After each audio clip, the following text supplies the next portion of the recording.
amigos? Bienvenidos a Ecuador en vivo este lunes 28 de octubre de 2024. El Ecuador amanece nuevamente con un calendario de cortes de hasta 14 horas. Las lluvias últimas en la zona austral del país y en la Amazonía han permitido que, a pesar de que las empresas eléctricas correspondientes han emitido un determinado horario de cortes, estos se extiendan en favor de los usuarios, quiero decir, los cortes se aminoren por las condiciones de pluviosidad que se han presentado en las últimas horas. No sabemos cuánto esto beneficia a los ecuatorianos, puesto que arreglan sus actividades en función de los horarios de corte. Hay noticias de últimas horas. La Asamblea aprobó la versión número 2, la 2.0 de la ley de no más apagones. Y el presidente de la República ha anunciado una suerte de decisiones de alivio de carácter financiero económico para los ecuatorianos. Eso es lo que vamos a analizar ahora con Alberto Acosta Burneo, analista económico de Análisis Semanal, con quien vamos a mantener un diálogo. Alberto, bienvenido a Ecuador en Vivo. Gracias por atender esta entrevista. Muy buenos días, un gusto estar con ustedes. Gracias, Alberto. ¿Cómo vio la entrevista del presidente de la República que ayer pudimos apreciar los ecuatorianos que tuvimos luz y los que nos ingeniamos para escuchar lo que tenía que decir el presidente de la República? Bueno, me parece muy positivo que el presidente salga, hable a la población.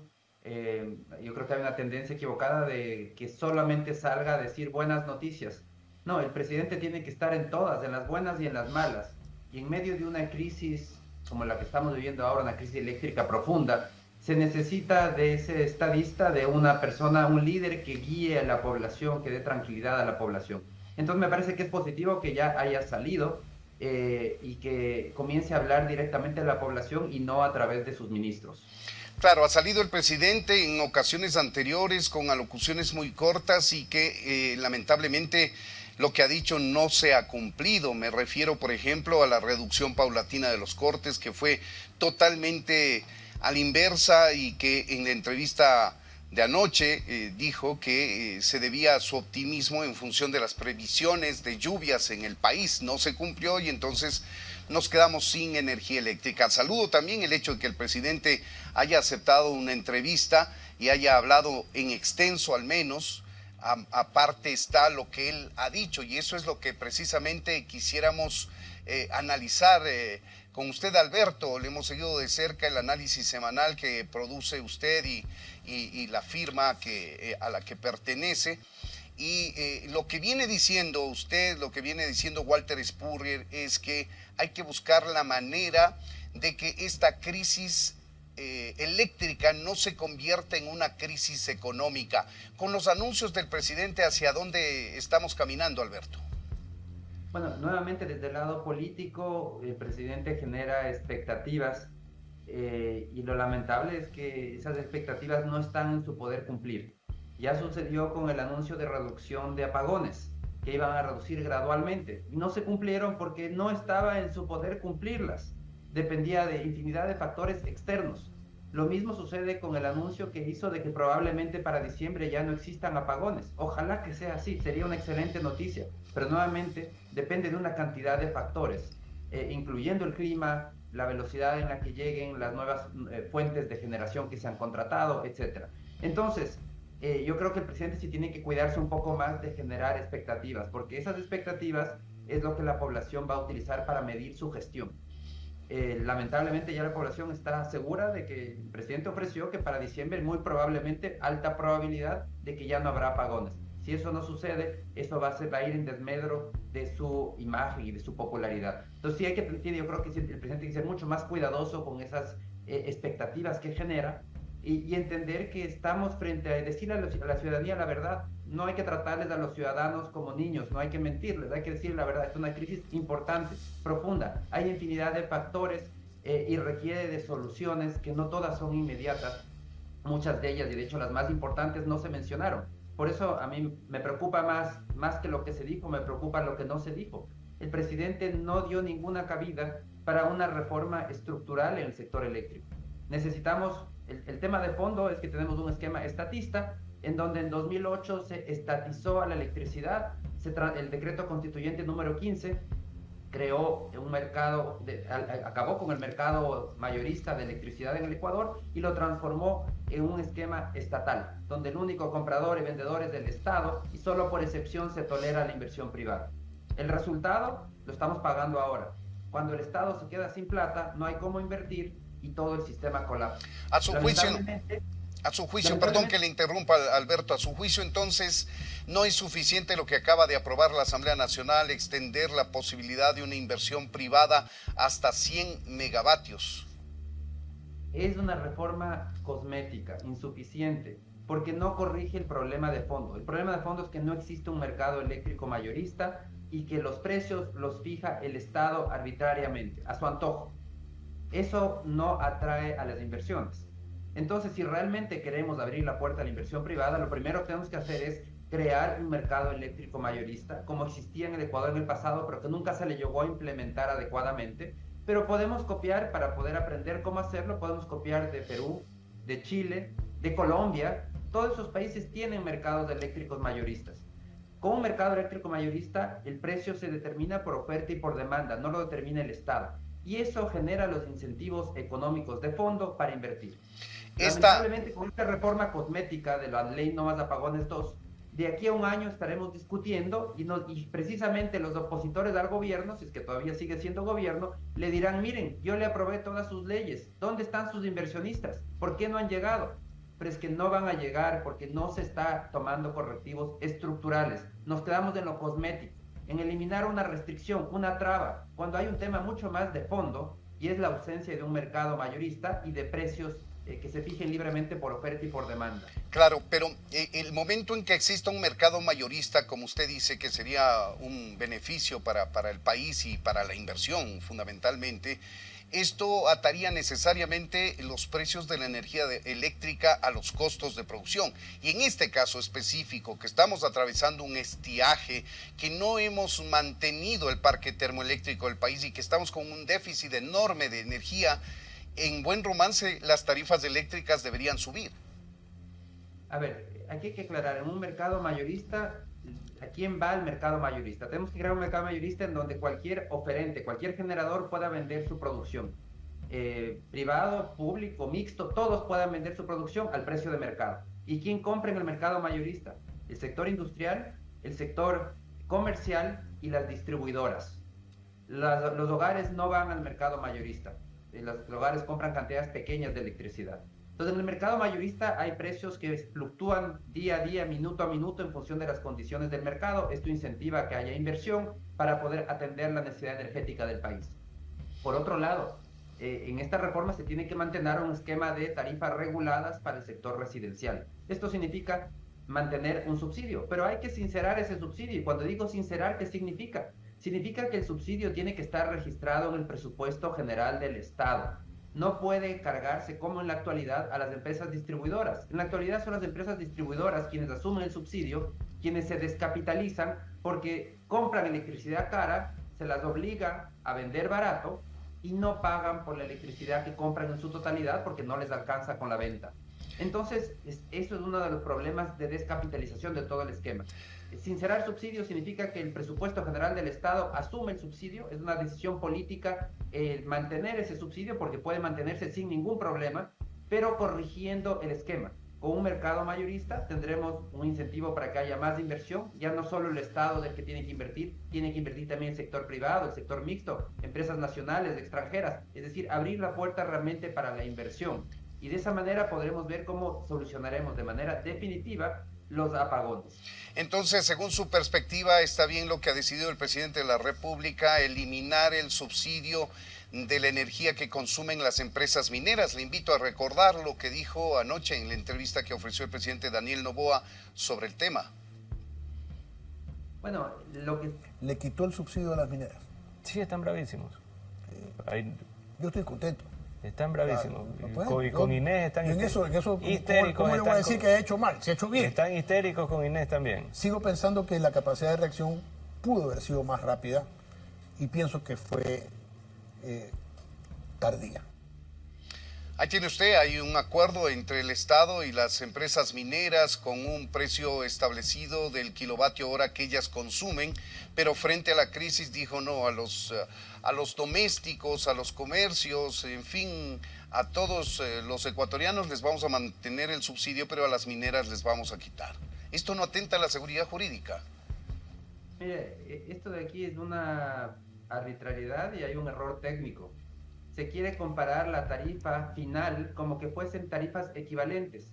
El sector minero, en electricidad hay varios segmentos. Hay generación y hay un costo de generación, hay un costo de transmisión y un costo de distribución. Cuando nosotros como ciudadanos pagamos una tarifa, pensemos 9 centavos del kilovatio hora, estamos pagando un pedazo, una suma de todos estos pedazos. Las empresas mineras no utilizan todos estos servicios. Las empresas mineras tuvieron que hacer inversiones propias para conectarse a la generación. Entonces ellas se conectan mucho antes en el proceso. Pero con mucho desconocimiento y mala fe, se compara la tarifa de las mineras con la tarifa residencial o el resto de sectores. Y se dice, miren, están pagando menos. Sí, pero es que no se observa que no están usando todos los servicios y por eso es que no tienen que pagar tampoco por servicios que no usan. Entonces se ha mentido a la opinión pública diciéndole que hay un subsidio minero, cuando la realidad es que en condiciones regulares, claro, no en este momento de estiaje, en este momento de estiaje hay un subsidio a todo el mundo, pero en condiciones regulares no existe tal subsidio. Esa discusión se acaba de un solo tajo el día que tengamos un mercado mayorista, en donde las empresas, el sector comercial y el sector industrial negociarán directamente las tarifas con cualquier proveedor, público o privado, con el que les dé la gana, en las condiciones que les sean mutuamente aceptables. Entonces ya el Estado no mete la mano en definir un precio arbitrario, porque hasta ahora sí, seguimos en el mundo de los precios arbitrarios. El Estado a ciertas empresas les dice te voy a cobrar más, a otras les cobra menos, a pesar de que están todas en el mundo del alto voltaje, pero para algunas dicen a usted sí le voy a mantener más bajo, a usted sí le va a subir más, porque políticamente es atractivo decir les cobro a las grandes mineras.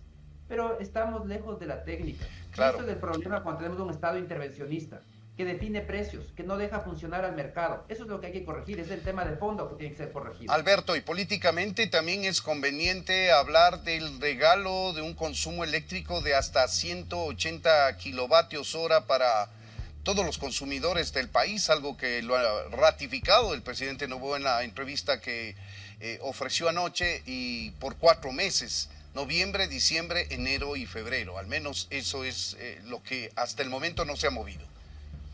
Eso es parte de lo preocupante de este manejo. Es una decisión populista totalmente que ahonda la crisis eléctrica, porque parte del problema de la crisis eléctrica es la descapitalización del sector eléctrico. No hay los recursos para invertir y por eso es que no se ha invertido. No es por falta de voluntad, no es por ineptitud como se quiere hacer. O sea, todo se lo quiere resumir en la discusión política del país a capacidad. Ponemos una persona capaz y todo funciona. No, las cosas no son tan sencillas. En materia eléctrica hay un problema estructural. Podemos poner, si pudiésemos revivir al mismo Einstein y ponerlo a cargo del sector eléctrico ecuatoriano, fracasaría. Porque el problema que tiene el Ecuador es una estructura institucional, un esquema estatista que no importa a qué persona tan capaz o la persona más honesta que pongamos, no va a poder sacar al sector adelante, porque todo el esquema está montado para que el único inversor sea el Estado. El Estado no tiene plata, ya desde 2014 se acabó la bonanza petrolera, y por eso es que desde 2019 la oferta energética dejó de crecer. Entonces la única salida en este momento es trabajar en el tema de fondo. Sí, el país tiene incendios, hay que apagar los incendios, somos el país de los incendios, pero en paralelo tenemos que ya comenzar a trabajar en el largo plazo, una reforma legal profunda, que cree un mercado eléctrico mayorista, que además permita el funcionamiento de precios de mercado, donde se fijen libremente por oferta y por demanda, y en paralelo eliminar todas las barreras a la inversión privada, que son varias. Una de las barreras es esa de 10 megavatios, que ahora no se la eliminó, se la aumentó a 100 megavatios. Otra barrera es una prohibición que se creó en la ley No Más Apagones 1, que se prohíbe usar capital privado para dar mantenimiento a infraestructura pública. Un absurdo. Preferimos que caigan a pedazos las hidroeléctricas a dar mantenimiento con capital privado. Y una concesión no es una privatización, eso hay que estar muy claro. Una tercera restricción que se insiste en esta ley No Más Apagones 2, la restricción tecnológica. sí que el sector privado puede invertir, pero solo en estas tecnologías. Nuevamente, el Estado direccionando qué debe hacer el sector privado. Esa no es una decisión del Estado. En qué tecnologías invertir, esa debe decidir cada inversionista en función de lo que es más conveniente y de los costos vigentes en cada momento. Ahora, entonces, todas esas restricciones tienen que ser eliminadas. Según su análisis, Alberto, entonces el presidente Daniel Noboa está tomando decisiones populistas y no técnicas, pero a la misma vez nos dice que el presidente no podría tomar esas decisiones con el actual marco legal. El presidente está haciendo cambios que son positivos en materia legal. Muchos de los temas que se introdujeron en la ley de ayer son positivos. Frente a tener un límite de 10 megavatios, es mejor tener un límite de 100. Claro que mucho mejor, y la solución de fondo era no tener un límite para la inversión privada. Pero en todo caso van un paso hacia lo positivo. Crear un fideicomiso y una prelación de pagos para que las empresas distribuidoras puedan pagar por la electricidad que compran es un paso positivo. Pero no hemos solucionado el tema de fondo. No se ha creado un mercado eléctrico mayorista. Entonces, el desafío es ir un paso más allá. Esas decisiones no son equivocadas, son positivas, pero insuficientes, son cosméticas al final del día. Eso no va a transformar, no va a solucionar de manera radical la crisis eléctrica. Tenemos que copiar los modelos que han funcionado en los países vecinos y adaptarlos a una legislación ecuatoriana. Ese es el gran desafío. Y sí hay algunos temas que sí son negativos, que se incluyeron en esta ley No Más Apagones 2, como es la limitación a la gasificación del país. Esta ley introduce una reforma absolutamente preocupante, donde dice, por pedido del correísmo, dice la importación de gas natural se puede hacer solamente para autoconsumo. Claro, como si una empresa es como comprar 2 bombonas de gas doméstico y me traigo, compro y utilizo. Así no funciona. Para poder traer gas natural hay que hacer inversiones multimillonarias en infraestructura de acopio, en infraestructura de almacenamiento, de transporte, en gasoductos. Eso no puede hacer una empresa para autoconsumo, ninguna empresa, por más grande que sea. Entonces, lo que ha hecho la Asamblea con esta decisión es simplemente bloquear la gasificación del país. ¿Y por qué esto es tan grave? Porque el gas es un mecanismo para poder ganar competitividad. El gas puede ser hasta un 60% más barato que el diésel, pero la Asamblea le dice no puede traer gas al país una empresa especializada en distribución de gas. No puede hacer esas inversiones. Y lo triste es que en la región el gas ya se utiliza de manera intensiva. Representa en promedio en América Latina el 30% de la energía consumida. ¿Por qué? Precisamente porque es más barato y es ecológicamente más limpio. En cambio, en el Ecuador, el consumo de gas no llega al 2% del consumo energético. Ahí se demuestra ese atraso que tiene el país en su gasificación y con ello el atraso que tiene el país para poder construir competitividad. Ahora, los costos de producción de energía actualmente por los bajos caudales hemos empezado a echar mano más de la generación termoeléctrica, mucho más cara. Y si paralelamente el Estado empieza a condonar, por llamarlo de alguna manera, o a regalar, para ser claros, 180 kilovatios hora por mes, la brecha económica se va a agrandar. Escuchemos lo que dijo anoche el presidente en esa entrevista respecto de estos 180 kilovatios que va a regalar a los ecuatorianos durante 4 meses. Si usted da un servicio y ese servicio lo da mal o no lo da, ¿usted con qué cara le cobra a la gente? Un servicio que no ha dado o lo ha dado mal. Le aseguro que usted como empresario no le cobraría. Pero ahora usted es el Estado. ¿Cómo el Estado puede cobrarnos una planilla mes a mes por un servicio que no nos da, y cuando nos lo da mal? ¿Es justo que paguemos la planilla de luz completa? Para nada. ¿Entonces? Para nada. Por eso, 4 meses, estamos subsidiando hasta 180 hasta un consumo promedio de 180 kilowatts a cada una de las familias Claro, lo justo sería que paguemos lo que estamos consumiendo, Alberto. Es decir, si yo consumía 100 kilovatios al mes y ahora estoy consumiendo porque me dejan de entregar el servicio eléctrico 50, tengo que pagar sobre esos 50. Eso es lo lógico. Más aún cuando el costo de producción, insisto, de la energía eléctrica, teniendo una mayor predominancia a la generación termoeléctrica, que es más cara, el Estado está aumentando el subsidio. Sí, aquí lo que tenemos que estar claro es que al final del día hay un error al decir me va a cobrar por algo que no he recibido. Uno paga en la planilla eléctrica por la energía que consume. Si no nos dan electricidad, pues no nos cobran tampoco por esa electricidad, porque no es que el medidor sigue moviéndose cuando estamos con con un apagón. Entonces, realmente yo creo que es lamentable, claro, es un argumento que ha calado, dicen es que nos quieren cobrar cuando no nos dan electricidad. No, están cobrando por la electricidad que sí ha consumido la ciudadanía y lo responsable hubiese sido cobrar esas tarifas. Lo que sí se puede entender es que se haga una facilidad de pago. Eso sí, totalmente. Claro, pero el presidente dice además que quiere regalar hasta 180 kilovatios hora de consumo en los hogares ecuatorianos. Sí, y como digo, eso de ahí lo único que hace es ahondar la crisis de falta de inversión, porque es un sector, el Estado no tiene los recursos para invertir. Tenemos un esquema estatista que nadie lo modifica, que nadie se atreve a toparlo, y que por otro lado se quiere seguir descapitalizando con este tipo de decisiones. Nadie está cobrando electricidad que no se recibe. Tenemos un esquema de electricidad fracasado, definitivamente. El Estado ha fracasado en proveernos de electricidad, pero no nos cobra por la electricidad que no recibimos. Nos cobra por la electricidad que sí consumimos. Y sí nos causa mucha molestia porque nos genera muchos perjuicios, incluso en actividad económica, etcétera. Por eso yo creo que sí se justifica el permitir facilidades de pago, refinanciar deudas, incluso no solamente en el tema eléctrico, sino que en este momento hay que hacer un programa de alivio. Por el lado de las deudas con el SRI, otorgar facilidades de pago.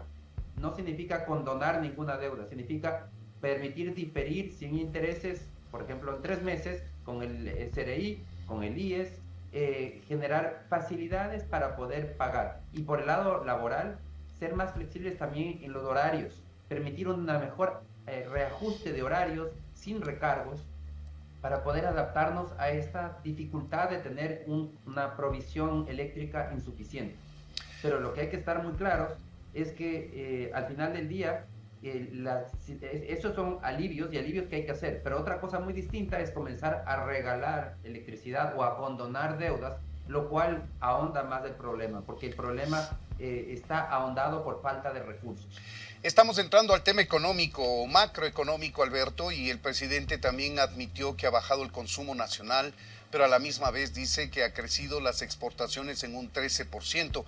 Llegó a decir incluso que somos superhabilitarios, cosa que no sé si está en lo correcto. Lo que quizás se acortó es la brecha de una balanza comercial negativa que históricamente por decenas de años ha tenido el Ecuador. Y es más, ha dicho que estas decisiones macroeconómicas que se ha visto obligado a tomar, incluido el 3% del IVA, etcétera, han ayudado a salvar la dolarización. Le invito a que recuerde lo que dijo anoche el presidente. Me dejaron todo vacío. ¿Qué logramos hacer en 5 meses? El programa más rápido de cualquier multilateral para lograr financiamiento internacional. Hemos logrado subir las reservas a más de 8.600 millones de dólares, más que el punto más alto de Lazo. Y hemos estabilizado la economía, hemos salvado la dolarización. Salvado la dolarización. Ahí tiene usted, Alberto. ¿Qué opina de esto? A ver, primero, el Ecuador tiene un superávit comercial. Desde muchísimos años tiene superávit comercial. Ya lo tiene. De hecho, balanza comercial positiva. Sí, balanza comercial positiva, pero el nombre a veces confunde, porque uno dice balanza comercial positiva, entonces es positivo, es tener balanza comercial positiva. No es tan así, y más bien ahí el cuestionamiento que hago a la declaración presidencial, él nos dice, tenemos un récord de balanza comercial, lo cual es real. La balanza comercial nunca en la historia del país ha sido tan grande, tan positiva como en la actualidad. ¿Pero qué significa eso? Eso no es una buena noticia. ¿Por qué la balanza comercial es tan positiva? Es porque la demanda interna está tan reprimida que las importaciones caen de manera generalizada. Entonces, las exportaciones están creciendo, eso es verdad. Tenemos una economía a dos ritmos. Una economía que por el lado externo le va bien, bastante bien, están acelerando las exportaciones, están subiendo saludablemente las exportaciones, pero por el lado interno tenemos una economía muy deprimida. Entonces, mientras que las exportaciones siguen subiendo, las importaciones caen generalizadamente. Entonces, el resultado es un superávit comercial gigantesco, una evidencia de una economía debilitada. No es positivo tener un superávit comercial grande. Lo positivo en una economía que crece es que suban las exportaciones y que suban las importaciones. Pero lamentablemente en el Ecuador las importaciones están deprimidas porque la economía está deprimida. Es decir, se compra menos insumos para producir. Pero el resultado final no es mejor, Alberto. En este caso, el resultado final no es mejor. Es decir, vender más nosotros hacia afuera y comprar menos de afuera hacia adentro y fomentar la producción interna, por ejemplo. Eso no es positivo. Las exportaciones, lo mejor de las exportaciones es que nos permiten importar, nos permiten comprar maquinarias, insumos, bienes de capital, bienes de consumo, todo aquello que requerimos para mejorar la situación de vida de los ciudadanos. Entonces, es un error, es un error que nace realmente de la teoría económica del siglo XVII, que se llama el mercantilismo, que pensaba que la riqueza estaba en acumular oro, que en ese entonces era la moneda que se utilizaba. Entonces pensaban que teniendo más exportaciones que importaciones, los países se volvían más ricos. Así no funciona. Y eso ya se superó hace muchos años. Un país más rico es un país en donde existe más actividad económica. La gran ventaja de exportar, y para qué exportamos, es precisamente para importar, para comprarle al exterior todo aquello que no producimos y que necesitamos. Necesitamos para producir, porque necesitamos insumos, necesitamos maquinaria. Entonces no se puede decir, entonces no importen maquinaria y eso va a ser positivo. No, eso no es positivo, eso es muy negativo. O no importen bienes de consumo, eso no es positivo. Los bienes de consumo permiten precisamente mejorar las condiciones de vida de la población. Entonces, ese es el beneficio de la exportación. Entonces, una economía saludable es una economía en donde crecen las exportaciones y crecen las importaciones. Y en una economía saludable, el superávit comercial, si es que existe, es muy pequeño, prácticamente no existe superávit comercial. Eso es una economía saludable, donde hay cada vez más actividad económica, porque la actividad económica es la que genera riqueza. Tener una economía contraída como en la actualidad, en donde las importaciones caen generalizadamente, no genera bienestar a los ciudadanos. De hecho, lo vemos reflejado en los indicadores de empleo, en los indicadores de ventas lentas. Es decir, no es positivo ese enorme superávit comercial, más bien es el síntoma de los problemas que tiene la economía en este momento. Con las actuales condiciones que tenemos, Alberto, de una crisis de generación eléctrica que ojalá se resuelva a inicios de diciembre, como ha dicho el presidente, ¿cómo vamos a cerrar este año? Y con este síntoma de la economía que usted nos acaba de aclarar, que no necesariamente es un buen síntoma que importemos menos y exportemos más, sino que esto tenga más bien un equilibrio para que la velocidad de las transacciones económicas sea mayor. Sí, definitivamente aquí el desafío es esa recuperación económica que requiere el país para poder dinamizar la economía internamente. Lamentablemente los apagones le ponen un freno muy fuerte a esa dinamización interna. En un año muy complejo vimos un segundo semestre en donde la economía se contrajo y según las cifras parecía ser ya un punto de quiebre. Para el tercer trimestre las cosas cuando tengamos cifras veremos que las cosas fueron un poco mejores, pero el cuarto trimestre con apagones de lleno y que parece que van a ser todavía largos, termina limitándose significativamente esta expansión, una expansión que recién estaba naciendo, era un cambio de tendencia por eso es que es tan preocupante que estos apagones duren tanto tiempo, porque van a terminar matando este cambio de tendencia, esta ligera recuperación que ya estábamos evidenciando en algunos indicadores. El déficit fiscal necesariamente se va a agrandar, Alberto, de acuerdo con las previsiones económicas. Estos subsidios que en costo de operación de entrega de energía suben, el regalo de energía eléctrica va a ser más grande, esta brecha fiscal, y la meta de financiamiento para el próximo año seguramente va a ser superior a la que se esperaba. Sí, la crisis energética requiere de inversiones fuertes lamentablemente porque tenemos este esquema donde el único que puede invertir es el Estado. Porque si esto hubiese sucedido con la existencia de un mercado, el sector privado también estaría invirtiendo para poder generar una cantidad importante de electricidad. Pero no sucede así. Entonces, en este esquema estatista, el Estado va a ser quien va a tener que asumir esos 1.300 millones de dólares de generación emergente. Eso va a poner presión en las arcas fiscales, pero el gobierno está en paralelo también solicitando nuevo financiamiento al Fondo Monetario a través del Fondo de Resiliencia. Es probable que ese financiamiento se lo consiga. 1.000 millones de dólares aproximadamente. 1.300 millones aproximadamente, que coincide con el presupuesto de lo que se requiere para la generación emergente. Entonces, de esa manera podemos pasar el bache sin tantos problemas por el lado fiscal. Sin embargo, hay que estar muy claros. Estos 1.300 millones de dólares de inversión son solo para cerrar el hueco. De aquí, y el mismo presidente lo reconoció, esto no soluciona la crisis eléctrica. Esto lo que nos hace es evitar apagones por un tiempo más, pero a partir de 2026 se necesita tener nueva generación, porque la demanda energética sube alrededor de 500 megavatios por año. Entonces, año tras año, se vuelve a abrir una brecha, y por eso es que es tan importante este cambio estructural, crear un mercado eléctrico mayorista que de una vez por todas abra la puerta para la inversión privada en generación eléctrica. Al cierre de este 2024, Alberto, ¿cómo va a impactar estos 3 puntos del IVA cuando la velocidad de la economía se ha ralentizado precisamente por la crisis energética y la evidencia que ya tenemos de un decrecimiento de la economía en el segundo semestre de este año? Bueno, la elevación de impuestos es uno de los factores que ha detenido el crecimiento interno. Eso retira dinero de los ciudadanos, de las empresas, dinero que se puede haber usado para ahorrar, para consumir, para invertir, que se tiene que destinar para entregarlo al fisco, y eso reduce el crecimiento económico. Es una de las causas también de la desaceleración del mercado interno. Estamos hablando de esa economía a 2 ritmos, el mercado interno muy deprimido, el mercado externo con mucho mejor desempeño.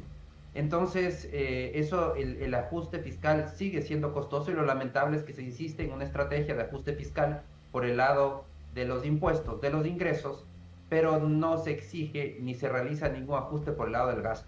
El gasto público sigue subiendo. De hecho, el 2023 el gasto público alcanzó un nuevo récord histórico, lo cual es preocupante, porque significa que mientras el gasto no se ponga un límite de una vez por todas al gasto público, no va a haber ingresos que alcancen.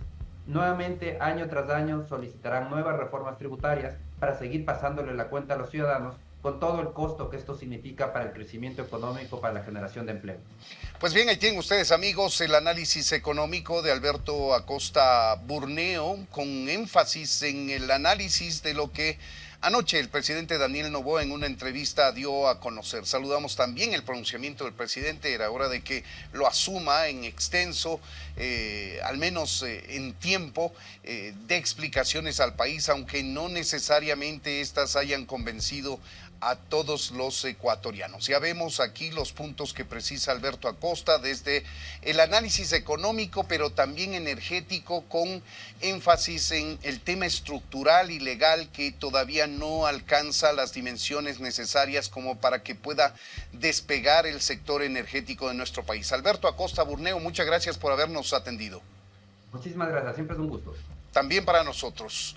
Amigos, para nosotros es un gusto siempre entrar a sus hogares a través de sus computadores, sus smartphones. Esta es una señal digital y por tanto queremos invitarles a que siempre se sigan suscribiendo, nos den like, activen la campanita para que todos los contenidos que se emitan desde aquí, desde Ecuador en vivo, sobre temas de trascendencia, de coyuntura, puedan llegar con oportunidad a todos ustedes. Gracias por su atención y hasta la próxima entrevista.